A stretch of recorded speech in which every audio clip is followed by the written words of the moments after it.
Assalamualaikum warahmatullahi wabarakatuh. Semoga semua kebaikan terlimpah kepada kita semua. Amin ya rabbal alamin. Pada suatu hari, Abu Nawas pergi ke pasar untuk membeli bahan makanan. Dan setelah berkeliling, ia pun akhirnya membeli sepotong lidah sapi segar. Dengan hati yang senang, ia membawa pulang lidah sapi itu untuk dimasak di rumah. Dan di tengah perjalanan, ia bertemu dengan seorang kawannya yang penasaran dengan bungkusan yang dibawa oleh Abu Nawas. "Hei Abu Nawas, apa yang kau bawa itu?" tanya kawannya.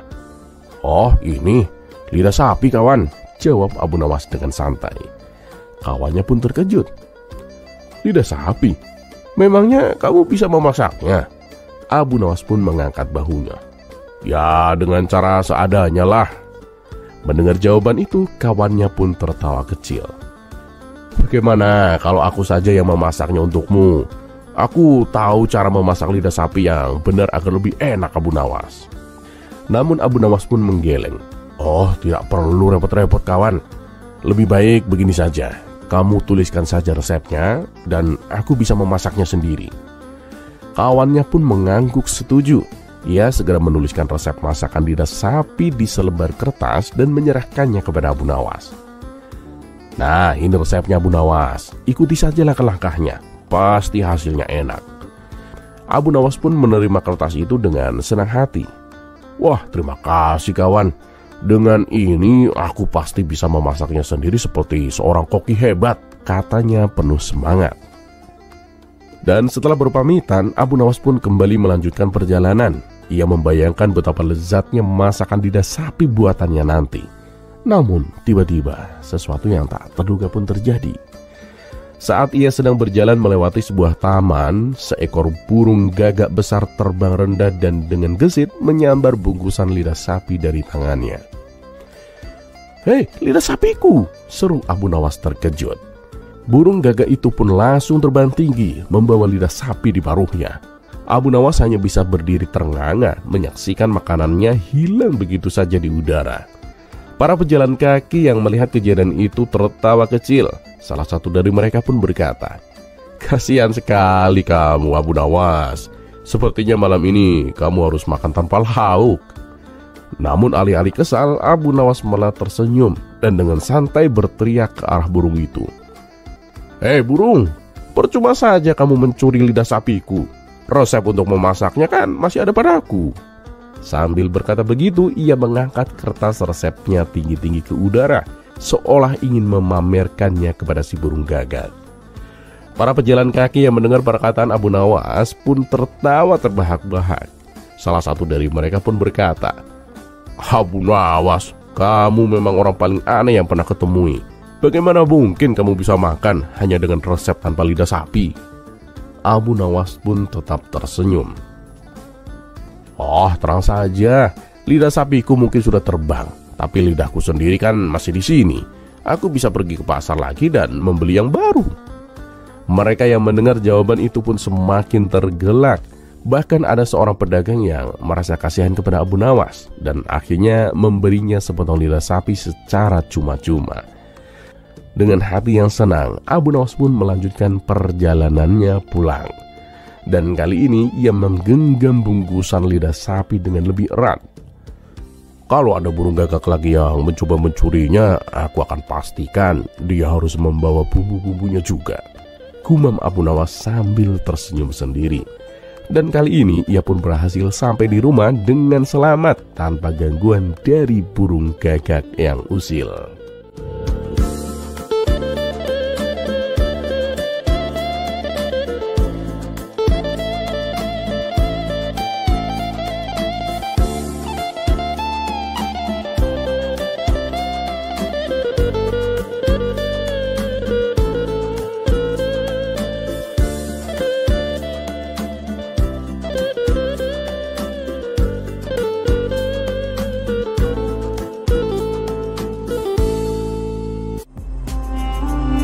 Kisah selanjutnya.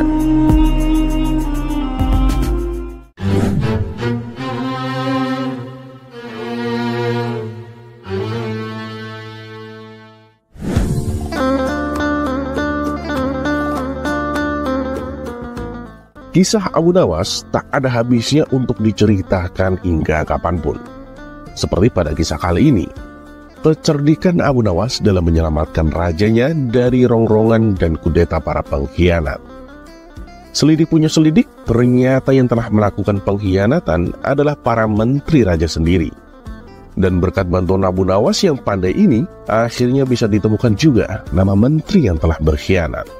Berikut kisah lengkapnya. Pada suatu hari di kerajaan yang dipimpin oleh Raja Harun ar-Rasyid telah terjadi huru-hara. Rakyatnya tak lagi mendapat ketenangan seperti biasanya karena telah terjadi penculikan dan pembunuhan yang misterius. Raja dan para prajuritnya akhirnya mengetahui bahwa huru-hara tersebut bukan datang dari musuh, melainkan dari dalam istana sendiri yang diotaki oleh para menterinya. Namun sayangnya Raja sangat kesulitan untuk mencari siapa yang bersekongkol terhadap tindakan penculikan dan pembunuhan tersebut. Karena dia melihat bahwa para menterinya semuanya taat kepadanya. Maka dari itulah dipanggillah Abu Nawas yang dikenal memiliki otak yang cerdas. Akhir-akhir ini aku gelisah Abu Nawas. Seolah ada seseorang yang hendak mengkudetaku. Apa ada yang salah dengan kepemimpinanku? Tanya Raja kepada Abu Nawas. Ampun beribu, ampun Baginda. Apa yang bisa hamba lakukan untuk membantu? Tanya Abu Nawas. Begini Abu Nawas, berilah cara kepadaku untuk menguji kesetiaan para menteriku, kata Raja dengan iming-iming hadiah. Baiklah Paduka, berilah waktu hamba sehari saja agar bisa memikirkan caranya, ujar Abu Nawas sambil beranjak meninggalkan rajanya. Dan setibanya di rumah, Abu Nawas berpikir keras untuk menemukan cara yang terbaik dan terjitu. Karena kelelahan, Abu Nawas pun akhirnya tertidur dengan lelapnya. Pada keesokan harinya, ketika ia hendak sholat subuh, ia menemukan sorban yang berbau tidak sedap. Sorban itu memang telah lama tak dicuci oleh istrinya, mungkin ada sekitar 5 tahunan. Dan dari situlah Abu Nawas menemukan cara jitu untuk menguji kesetiaan para menteri kerajaan. Setelah sholat subuh, Abu Nawas pun segera bergegas menuju istana kerajaan untuk menghadap Raja Harun ar-Rasyid. Abu Nawas meminta sang raja untuk bersandiwara, seolah telah memiliki sorban sakti. Raja Harun pun setuju dan melakukan apa yang diperintahkan oleh Abu Nawas. Setelah itu, maka dikumpulkanlah kelima menterinya untuk menghadap. Di hadapan para menteri itu, Raja mengatakan bahwa ia telah mendapat hadiah berupa sorban sakti, hasil pemberian dari kerajaan lain. Dan salah satu kesaktian sorban itu adalah bisa menentukan masa depan kerajaan di masa yang akan mendatang. Wahai para menteriku, cobalah bantu aku untuk menentukan masa depan negeri ini, titah Baginda Raja. Bagaimana caranya, wahai Baginda? Tanya salah seorang menteri. Masing-masing dari kalian, coba ciumlah sorban hadiah ini secara bergantian. Nah, apabila berbau wangi, maka kerajaan ini akan abadi selamanya. Tapi bila baunya busuk, maka kerajaan ini tidak akan lama lagi akan segera runtuh, jelas sang raja. Sesuai dengan perintah raja, para menteri satu persatu memasuki ruangan untuk mencium sorban sakti tersebut. Setelah semuanya telah mendapatkan giliran, maka dikumpulkanlah lagi menteri-menterinya. Bagaimana baunya? Tanya raja. Paduka yang mulia, sorban ini baunya sangat harum. Niscaya kerajaan ini akan tetap abadi, Paduka, jawab menteri pertama. Menteri kedua dan menteri ketiga pun menjawab sama dengan menteri pertama. Intinya adalah mereka berusaha untuk membuat rajanya senang. Kini giliran menteri keempat dan kelima angkat bicara. Di luar dugaan, menteri keempat dan kelima ini mengatakan bahwa sorban sakti tersebut baunya busuk dan menyengat hidung. Mendengar pernyataan menteri keempat dan kelima itu, raja akhirnya murka dan membuka rahasia bahwa sorban yang dikiranya sakti tersebut adalah milik Abu Nawas yang memang sudah usang dan tak dicuci lama sekali. Bergetarlah badan para menteri pertama, kedua, dan ketiga. Ya, kini aku tahu siapa di antara kalian yang telah berkhianat kepadaku. kalian telah terbukti berbohong, dan kalian pantas untuk masuk penjara, ujar Raja Harun. Menteri pertama, kedua, dan ketiga segera ditangkap dan dimasukkan ke dalam penjara. Kepada menteri keempat dan kelima, Raja Harun memberikan hadiah kepada mereka karena kesetiaan yang telah diberikan. Tak lupa juga, Abu Nawas mendapat bagian hadiah yang telah dijanjikan oleh Raja Harun kemarin hari. Terlepas apakah cerita ini adalah cerita fiksi atau kenyataan, karena hikmah adalah barang hilang seorang muslim. Di mana ia menemukannya, maka ia berhak mengambilnya.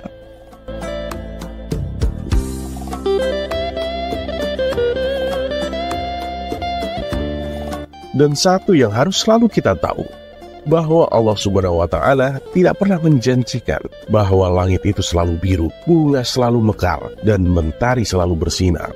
Tapi ketahuilah bahwa Dia selalu memberi pelangi di setiap badai, senyum di setiap air mata, berkah di setiap cobaan, dan jawaban di setiap doa.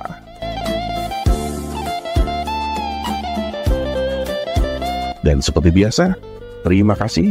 Wassalamualaikum warahmatullahi wabarakatuh.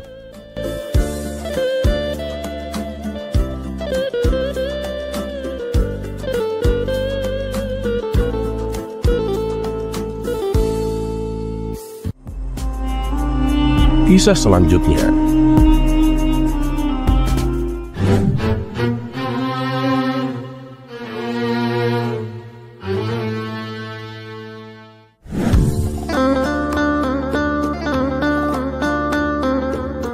Abu Nawas murtad. Sudah cukup lama Abu Nawas tidak pernah dipanggil lagi oleh Baginda Raja ke istana. Karena memang itu tak seperti biasanya, maka Abu Nawas merasa perlu untuk mencari cara agar dirinya dipanggil kembali ke istana. Bukan karena kangen dengan Baginda Raja, tetapi karena keuangan keluarganya mulai menipis akibat absennya hadiah dari istana. Keesokan harinya, Abu Nawas menjalankan aksinya. Dia pergi ke pasar dan berdiri di tengah-tengah keramaian.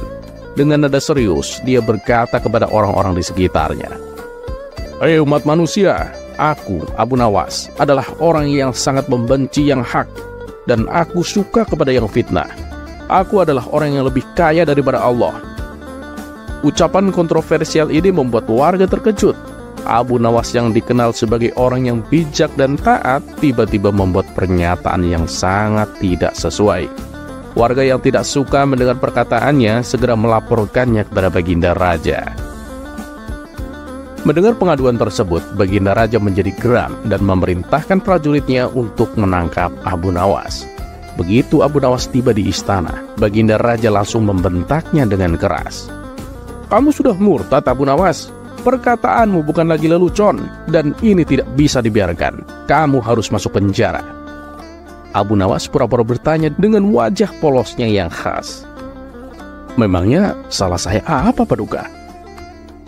"Kamu di pasar mengatakan kamu tidak suka kepada yang hak, malah kamu menyukai yang fitnah. Belum lagi kamu mengatakan bahwa kamu lebih kaya daripada Allah," kata Baginda Raja semakin marah. Abu Nawas akhirnya mengakui perbuatannya. "Saya memang mengatakan itu semua, Paduka. Tapi sebelumnya izinkan saya menjelaskan maksud dari perkataan saya, Paduka," ujar Abu Nawas dengan mantap. Baginda Raja yang penasaran kemudian mendengarkan penjelasan dari Abu Nawas. "Paduka, setiap kali ada orang yang membacakan talqin, saya selalu mendengar bahwa mati itu hak dan neraka itu hak. Dan siapa orangnya yang tidak membenci mati dan neraka yang hak itu? Bahkan saya yakin Paduka juga membencinya, sama seperti saya," kata Abu Nawas menjelaskan. Baginda Raja terdiam. Dia mengangguk, mengerti akan maksud yang disampaikan Abu Nawas. Namun pernyataan Abu Nawas yang satunya masih mengganjal di hati Baginda Raja. "Tapi bagaimana dengan pernyataanmu yang mengatakan bahwa kamu menyukai fitnah?" tanya Baginda Raja. Dengan tersenyum, Abu Nawas menjawab, "Oh itu, begini Paduka. Bukankah dalam Al-Quran disebutkan bahwa harta benda dan anak-anak kita adalah fitnah? Nah, saya rasa bukan saya saja yang menyukai fitnah itu, Paduka. Paduka juga pasti suka fitnah itu." Baginda Raja pun yang tadinya marah berubah menjadi tersenyum mendengar penjelasan dari Abu Nawas itu. Lantas apa tujuanmu mengatakan hal itu di tengah-tengah pasar? Bikin geger warga saja, tanya Baginda Raja. Oh begini Paduka, maksud saya sih bukan apa-apa. Sebenarnya saya sih cuma kangen aja sama Paduka. Kan sudah lama Paduka nggak memanggil saya ke istana. Jelas Abu Nawas sambil cengengesan. Ah yang bener, kamu kangen saya, apa kangen hadiah saya? Tanya Baginda Raja dengan meledek. Kalau itu sih Paduka tahu sendirilah, jawab Abu Nawas makin cengengesan. Aduh Abu Nawas, ada-ada saja kamu ini. Yaudah nih, sana bawa pulang. Tapi lain kali kalau kamu butuh apa-apa, langsung datang saja ke sini dan katakan padaku apa yang kamu butuhkan. Tidak perlu lagi kamu menggunakan cara-cara seperti ini, bikin geger saja, kata Baginda Raja sambil tersenyum. Abu Nawas pun mengucapkan permintaan maaf kepada Baginda Raja dan pulang ke rumahnya sambil membawa hadiah yang lumayan banyak.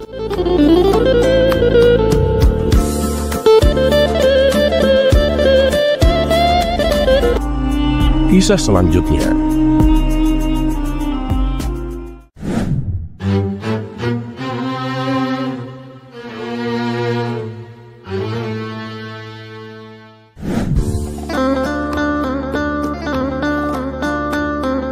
Di suatu pagi yang cerah, Baginda Raja tampak termenung, memikirkan sesuatu yang mengganjal di hatinya.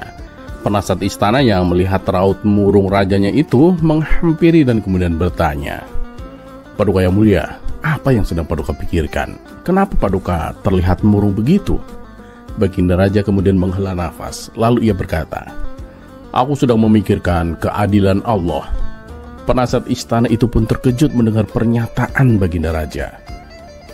Memangnya apa yang Paduka pikirkan tentang keadilan Allah? Tanyanya. Ya, aku nggak habis pikir kenapa Allah menciptakan neraka, jawab Baginda Raja. Loh, kenapa bingung Paduka? Bukankah Paduka tahu sendiri neraka diciptakan untuk menghukum orang-orang yang berdosa Paduka? Jawab penasihat istana. Iya, itu aku tahu, lanjut Baginda Raja. Tapi bukankah Allah sendiri yang menciptakan manusia, memberi mereka kenikmatan dan rezeki, merawat mereka? Lalu mengapa ada yang harus dimasukkan ke dalam neraka? Ibarat seorang pematung yang menciptakan berbagai patung, kenapa ada beberapa yang ia hancurkan setelah patung itu jadi? Itu kan kehendak Allah, Paduka yang mulia. Allah berhak atas apa saja yang Allah perbuat. Kita sebagai manusia tidak berhak menilai apakah itu salah ataupun benar, Paduka, sahut penasihat istana. Jawaban itu sama sekali tidak memuaskan Baginda Raja.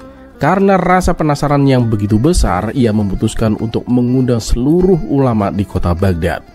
Namun ketika pertanyaan yang sama diajukan kepada mereka, tak satu pun jawaban yang memuaskan Baginda Raja. Di saat kebingungan itu, datanglah Abu Nawas ke istana. Pada saat itu, Abu Nawas hendak menyampaikan keluhan warga tentang kenaikan pajak yang sangat memberatkan.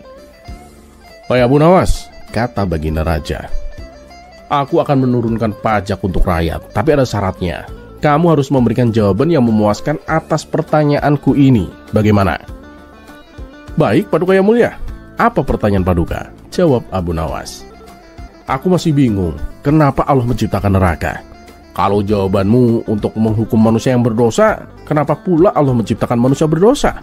Bukankah manusia adalah makhluk sempurna ciptaan Allah? Lalu setelah diberi rizki dan kenikmatan, mengapa sebagian akhirnya dimasukkan ke neraka?" Abu Nawas pun terdiam sejenak. Tak lama kemudian ia tersenyum dan berkata, "Wahai Paduka, untuk menjawab pertanyaan ini, Paduka harus bersedia dulu menjadi seorang petani." Baginda Raja pun sedikit terkejut, tapi ia setuju. "Baik, aku siap menjadi petani, Abu Nawas. Asalkan jawabanmu memuaskanku. Tapi ingat, kalau kamu hanya ingin mengerjaiku, aku tak segan-segan menjatuhkan hukuman mati kepadamu, Abu Nawas," ancam Baginda Raja. "Jangan khawatir, Paduka yang mulia. Mana berani hamba berbuat demikian," jawab Abu Nawas. Maka Baginda Raja pun memulai bercocok tanam. Setiap hari ia merawat dan menyirami tanamannya agar cepat tumbuh besar. Setelah beberapa waktu, tibalah saatnya untuk memanen. "Apa yang harus kulakukan selanjutnya, Abu Nawas? Tanaman-tanamanku sudah waktunya dipanen," tanya Baginda Raja. "Silahkan Paduka, panenlah dan kumpulkan hasilnya di gudang," jawab Abu Nawas. Setelah Baginda Raja memanen hasil tanamannya dan mengumpulkannya, ia kembali bertanya, "Lalu apa lagi yang harus aku lakukan, Abu Nawas?" Abu Nawas pun balik bertanya, "Apakah Paduka yakin bahwa semua tanaman yang dikelola Paduka dipanen semuanya?" "Ya, tidak semuanya Abu Nawas. Hanya hasil panen yang bagus saja yang aku kumpulkan. Kalau yang jelek ya aku tinggalkan," jawab Baginda Raja. Nah, begitu pula dengan Allah Paduka. Allah hanya mengumpulkan manusia-manusia yang baik. Yang tidak baik Allah buang ke dalam neraka, karena neraka diciptakan untuk manusia yang tidak ada kebaikannya. Memang pada awalnya Allah menciptakan manusia dengan sempurna, memberikan rizki. Namun ada yang memilih berbuat jahat, maka Allah tempatkan mereka di neraka. Sebagaimana Paduka hanya mengambil hasil panen yang bagus dan membuang yang jelek, jelas Abu Nawas. Baginda Raja pun tersenyum puas mendengar penjelasan Abu Nawas. Aku mengerti sekarang Abu Nawas," katanya. Abu Nawas yang melihat kesempatan untuk menyampaikan keluhan rakyat, ia pun bertanya, "Wahai Paduka, selama Paduka bercocok tanam, apakah Paduka merasakan lelah?" "Ya tentulah Abu Nawas, hampir seluruh tubuhku pegal, dan setiap hari aku bersusah payah merawat tanaman-tanamanku," jawab Baginda Raja. Nah, begitulah yang dirasakan oleh rakyat Paduka. Tetapi Paduka dengan tega menaikkan beban pajak mereka, kata Abu Nawas dengan nada yang bijaksana. Baginda Raja pun termenung sejenak, lalu ia berkata, "Baiklah, mulai sekarang pajak tidak akan aku naikkan Abu Nawas." Abu Nawas pun tersenyum lega. Dua permasalahan berhasil ia selesaikan hanya dengan satu jawaban cerdiknya.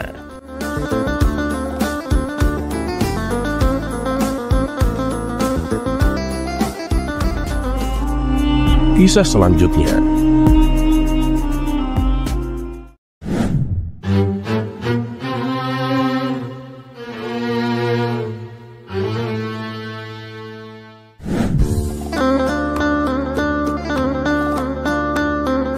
Akhirnya Abu Jahil menikah juga. Ia baru saja menikah dengan seorang wanita cantik yang pandai memasak.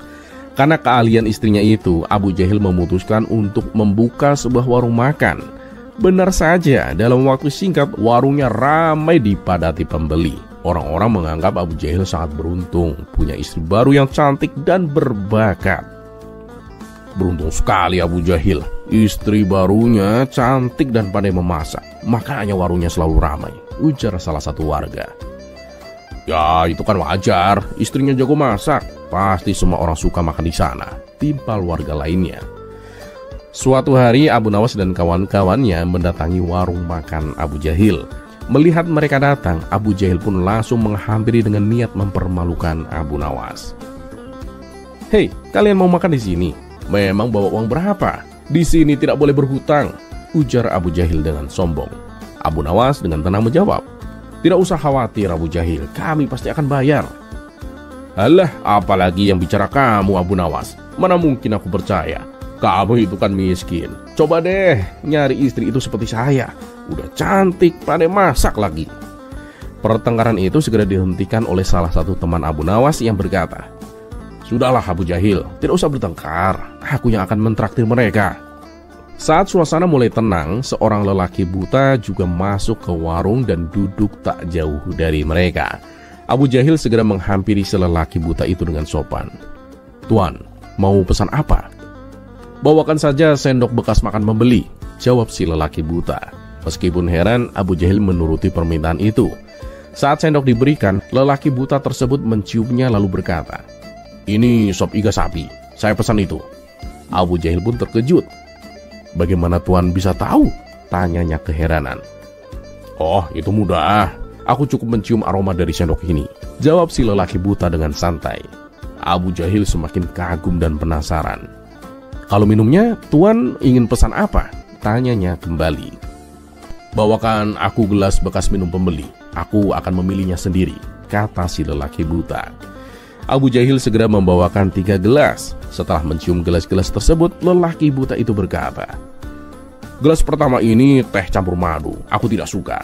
Gelas kedua juga tidak enak, sepertinya teh campur serai. Nah, yang ketiga ini baru aku suka, teh campur daun jeruk." Abu Jahil semakin kagum, tak habis pikir dengan kehebatan penciuman lelaki buta itu.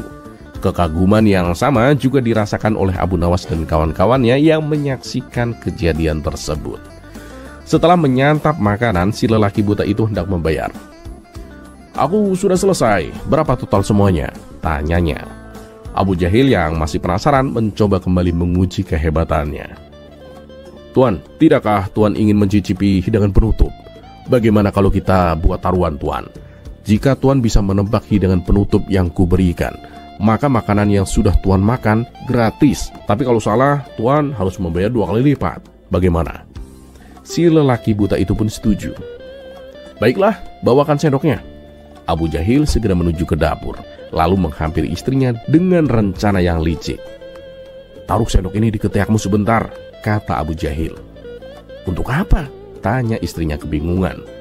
"Sudah, turuti saja perintahku," kata Abu Jahil dengan nada memerintah. Meski bingung, istrinya menuruti permintaan Abu Jahil. Sementara itu, Abu Nawas dan kawan-kawannya yang melihat tingkah laku Abu Jahil hanya bisa geleng-geleng kepala.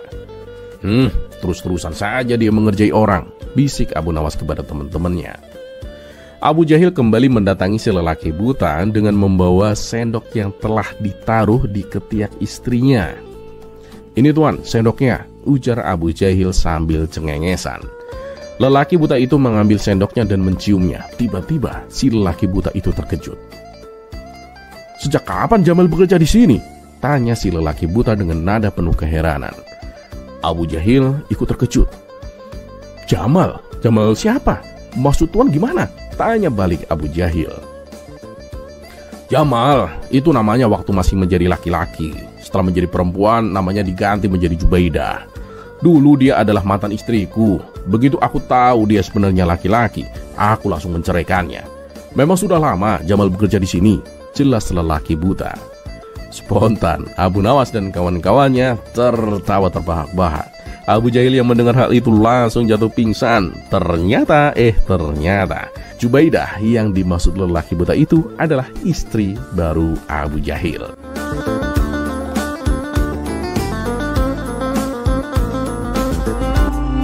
Kisah selanjutnya.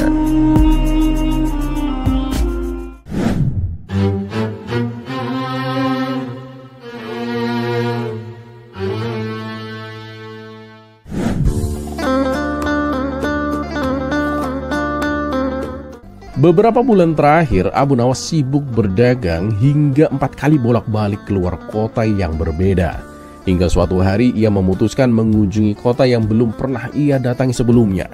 Kali ini ia ditemani oleh Hasan, sahabat karibnya, dengan membawa barang dagangan. Setibanya di kota tersebut, Abu Nawas terheran-heran. Hampir di setiap sudut jalan banyak monyet berkeliaran. Selain itu, penduduk setempat tampak tidak ramah terhadap orang asing.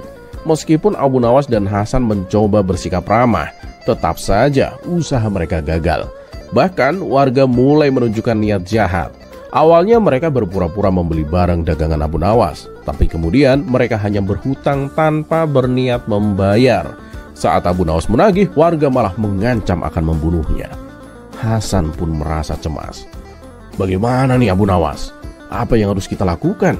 Semua warga di sini sudah jahat kepada kita." Abu Nawas pun termenung sejenak dan akhirnya mendapatkan ide yang cemerlang. "Tenang saja Hasan, kita pasti bisa pulang membawa uang. Aku hanya perlu sedikit modal. Apa kamu masih punya uang?" "Ada, aku punya 5.000 dinar," jawab Hasan. "Bagus, nanti ikuti saja rencanaku," kata Abu Nawas. Dan keesokan harinya, Abu Nawas membuat pengumuman di hadapan para warga bahwa ia akan membeli monyet seharga 10 dinar per ekor. Warga awalnya ragu karena monyet-monyet di kota itu dianggap tidak berharga. Namun seorang warga mencoba menangkap seekor monyet dan menjualnya kepada Abu Nawas. Ternyata Abu Nawas benar-benar membayar 10 dinar untuk setiap ekor monyet yang dibawanya. Kabar itu segera menyebar dan warga mulai berlomba-lomba menangkap monyet. Dalam beberapa hari, ribuan monyet berhasil mereka tangkap dan jual kepada Abu Nawas. Kini hampir tak ada lagi monyet yang terlihat di jalanan dan warga pun kembali ke pekerjaan mereka masing-masing. Namun tak lama kemudian, Abu Nawas mengumumkan bahwa ia masih membutuhkan lebih banyak monyet. Kali ini ia akan membayar 100 dinar per ekor. Jumlah yang begitu besar membuat warga kembali bersemangat. Tapi karena populasi monyet sudah menipis, hanya sedikit warga yang berhasil menangkapnya. Lalu Abu Nawas pun membuat pengumuman untuk terakhir. Ia akan membeli monyet dengan harga 500 dinar per ekor. Namun ia harus pergi keluar kota, jadi ia menyerahkan urusan pembelian ini kepada Hasan. Setelah Abu Nawas pergi, warga mulai kebingungan harus mencari monyet di mana lagi. Hasan kemudian memainkan perannya. Ia berkata, "Hei para warga, ribuan monyet sudah aku kumpulkan di kandang besar. Kalau kalian mau, aku bisa menjualnya seharga 300 dinar per ekor. Nanti saat Abu Nawas kembali, kalian bisa menjual kepadanya seharga 500 dinar. Dan kalian mendapatkan keuntungan 200 dinar. Para warga pun tergiur dengan tawaran itu. Mereka mengumpulkan uang dan membeli semua monyet dari Hasan. Ada yang membeli 20 ekor, ada yang 50 ekor, bahkan ada yang sampai ratusan. Setelah mendapatkan uangnya, Hasan segera meninggalkan kota dan menyusul Abu Nawas. Mereka berdua tidak pernah kembali lagi. Kini yang tersisa di kota itu hanyalah ribuan monyet di mana-mana kembali menguasai jalanan. Dan begitulah monkey business berjalan.